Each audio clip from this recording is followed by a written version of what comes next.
The temple dedicated to the goddess Minerva was built on a hill about 200 meters high, located on the outskirts of the ancient Canosa, which was connected by an ancient road.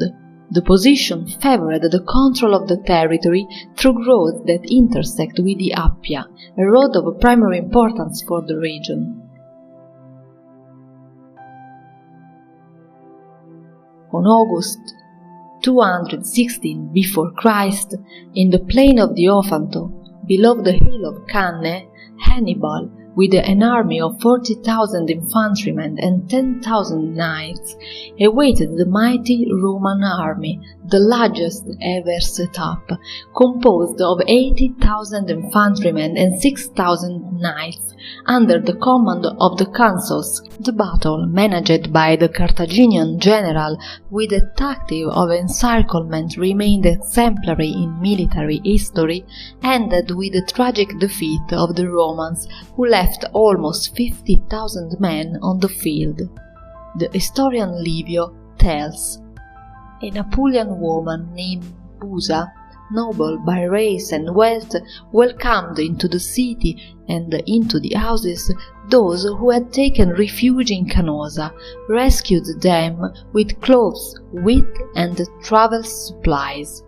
For his bounty, this woman, after the war, was honored by the Senate.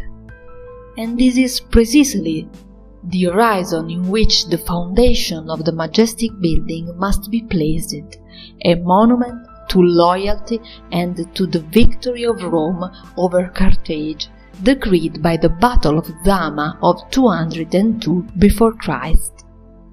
Together with the microhistory offered by the tombs of this period, with their complex of architectures, rich and sophisticated ritual objects and ceremonies, the construction of the sanctuaries shows, by the Canosian princes, a sign of strong political importance and loyalty to Rome. Some images and fragments of inscriptions inform us that the sanctuary was dedicated to Minerva. A terracotta slab presents the goddess as Promachos, in an attitude of a fighter. A group of statues and numerous loom weights reveal an horizon linked to the female world and fertility. Minerva is the Athena Ilias represented in Palladio, the simulacrum that protected the city of Troy until Ulysses and Diomedes, the Homeric heroes, did not take him away from the temple, decreeing the destruction of the ancient Ilium. Diomedes arrived in Daunia, where he found many cities, spreads the cult, which is known, above all, in Luceria. Here, a great sanctuary guarded the weapons of the companions of the founding hero, and the votive type kept the images of the armed goddess. In the Latin colony of Luceria, this cult merges with that of the Athena Ilias of Lavinio, the city of Leucio, founded according to tradition by the Trojan hero Aeneas. Roma and Daunia sanctioned their alliance in an atmosphere of celebration of the common Trojan origins. Recent archaeological research has modified the previous hypothesis on the plan of the temple. According to Alessandro D'Alessio, this is a rectangular building oriented towards the city.